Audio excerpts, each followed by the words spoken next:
estamos en nuestro sector denominado Historias que Marcan. Y en esta oportunidad queremos darle la bienvenida y agradecer a Roberto Galindo Ustares. Es instructor de kickboxing con 24 años de experiencia en deportes de combate y arte marcial. Bienvenido, Roberto. Gracias por acompañarnos en Clínica de Campeones. Muchas gracias, César, y muchas gracias por la invitación. Un gusto, Roberto.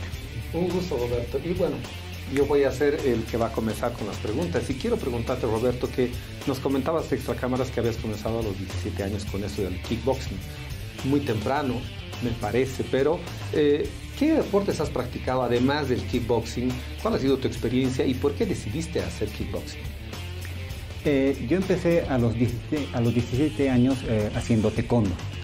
De ahí pasé a hacer 2 años de boxeo y empecé a los 20 años con el kickboxing, hasta el día de hoy, ¿no? Entonces serían como 21 años de práctica de kickboxing netamente. Wow.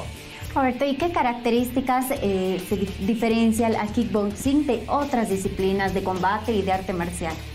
El kickboxing es un deporte más que todo como de boxeo patada, ¿no? Quiere decir, combina golpes de mano como de pies. En otras artes marciales a veces solamente son manos o solamente son pies. Es más que todo, esa es la diferencia. Ya, muchas gracias. Y ahora, Roberto, ¿cuáles son las exigencias tanto físicas como psicológicas, sobre todo en el kickboxing y en este tipo de competencias? La exigencia física sería más que todo de alta intensidad, porque es un deporte anaeróbico.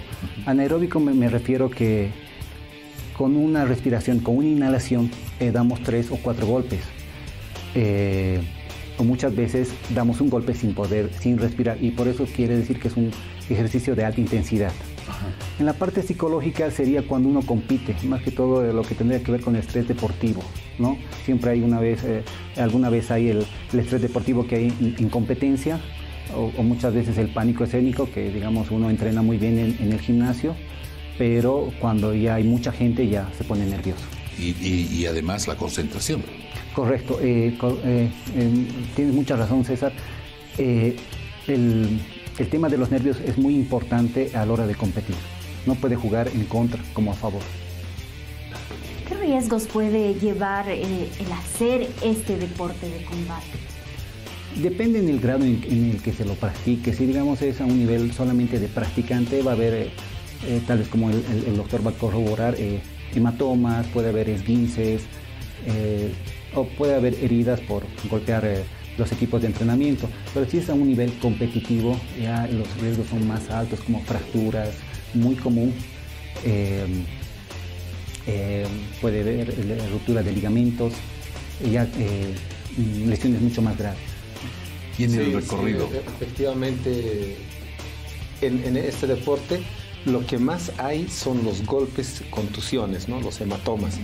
Pero cuando ya se compite un poco más, como una cosa es practicar y otra cosa ya es parte del entrenamiento, golpearse y los combates, ¿no? Imagínate en una competencia. Entonces, lo más común son las fracturas, las luxaciones de rodilla, las lesiones de ligamentos de rodilla, porque se patean justo a la rodilla, es parte de la técnica, patear a la rodilla para desestabilizarlo, ¿no es cierto? Y ahora Roberto, a lo largo de tu trayectoria, a lo largo de estos años, ¿qué, como atleta, como competidor, has sufrido algunas lesiones? ¿Qué tipo de lesiones? No sé, graves, leves. Tengo 6 fracturas, 3 en la nariz y 3 en las manos. ¿No?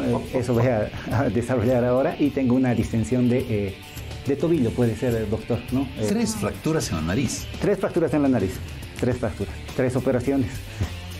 Claro. Bueno, yo a modo de comentario, yo quiero decir que tengo una fractura de mano, una fractura de dedo del pie y las 2 rodillas operadas gracias al fútbol. No estamos tan lejos. Pero 6 fracturas, 3 en la nariz, que es una zona muy delicada. Claro.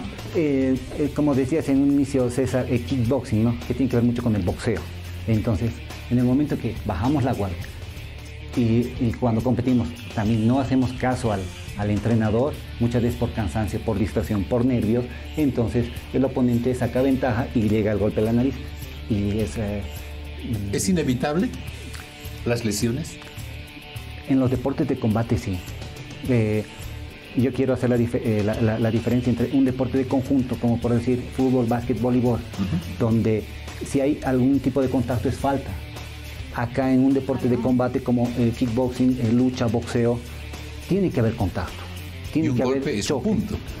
Punto, sí. O también puede ser un knockout, depende cómo es, ¿no? Entonces, tiene que haber, esa es la diferencia, ¿no? Muchas veces, yo como instructor, muchas veces cuando los padres vienen y yo les digo, sabe que aquí su hijo o su hija va a golpear, pero también va a recibir golpes, y muchos padres a veces se asombran y dicen, no sabía. Y ahora, bueno, tengo una consulta más, si me permites. ¿Cuál ha sido la lesión más grave que hayas tenido? Las lesiones más complicadas, desde mi punto de vista, son las de las manos. Tengo fractura en los 2 pulgares y la fractura en el dedo anular, que se llama la fractura del boxeador, doctor del mal boxeador. Exactamente. Mal boxeador. Así se llama. Todos los golpes, cuando yo me rompí, muchos practicantes, han sido en la cabeza. La frente, el doctor sabe mejor que yo que es muy dura, más que las manos. Entonces, en el momento que golpeamos la frente, tendemos a fracturar. Por eso es que no sé si han visto alguna vez cuando están haciendo, inclusive en películas, le vas a dar a la cara y el contrincante te baja la cabeza para que le golpees aquí, porque eso es muy duro. Entonces es más fácil que te fractures un dedo, una mano, la muñeca inclusive, golpeando la cabeza, que tú le quieres dar a la nariz, pero si te hace esto, listo. Es parte de la técnica, sí, eso se entrena también, ¿no? Sí, por supuesto, eso tiene que entrenarse. Y Roberto, hablábamos detrás de cámaras que tú empezaste a los 17 años, me comentabas que tu hija empezó a los 3 años y medio, pero ¿cuál sería la edad correcta y recomendable para empezar en este deporte? Muy buena pregunta. Desde el punto de vista médico, y yo como entrenador recomiendo arriba de los 18 años, porque es cuando se termina de formar el cerebro. Antes de eso es muy riesgoso y los golpes a la cabeza tienen un daño irreversible, ¿no? Entonces, lo recomendable es arriba de los 18 años. Antes de eso, yo recomendaría como entrenador un arte marcial, no un deporte de combate. Y ahora, ¿cuál es? Perdón, quiero hacer hincapié en esto porque hace un tiempo hablamos de un programa en donde hablábamos de los traumas en la cabeza. Hay varios ejemplos de traumatismos repetitivos, como es Muhammad Ali, que ha terminado con Parkinson, los golpes en la cabeza en el fútbol americano, que hay un problema también respecto de esto. Se aconseja en el fútbol no cabecear hasta después de los 14, 15 años, o si no, cabecear con un balón más blando y más grande. O sea, hay diferentes recomendaciones deportivas para lo que es golpes en la cabeza. Bien, Roberto,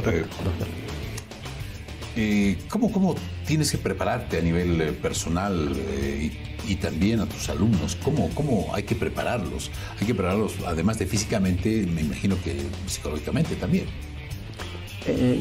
Yo hago hincapié en 4 puntos importantes, que sería la parte física.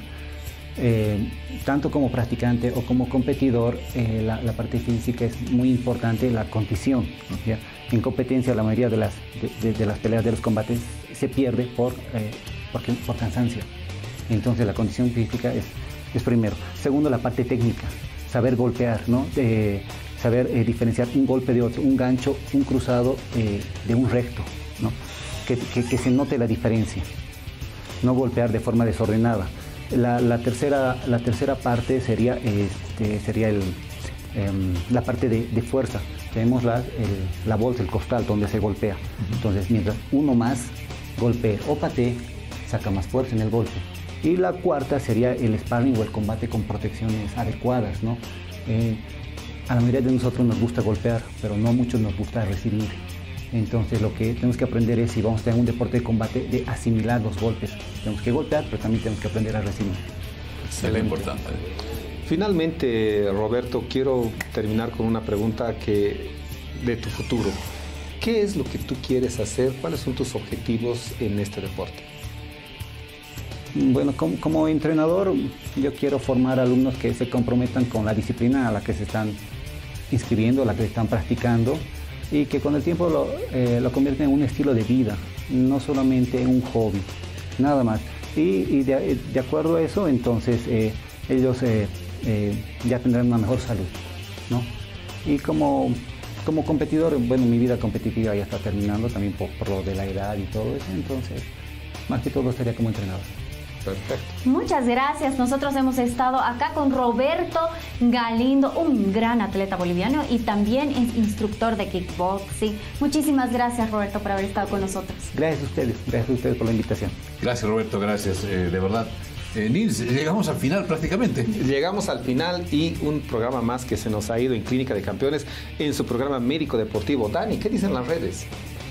Amigos, los vamos a esperar en todas nuestras redes sociales porque si ustedes se han perdido alguna entrevista, estamos ahí en YouTube para que la puedan volver a ver las veces que ustedes quieran, también en Facebook y en Instagram.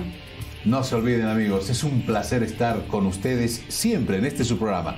Y no se olviden nuestra característica, nos volvemos a ver en una semana aquí en Clínica de Campeones.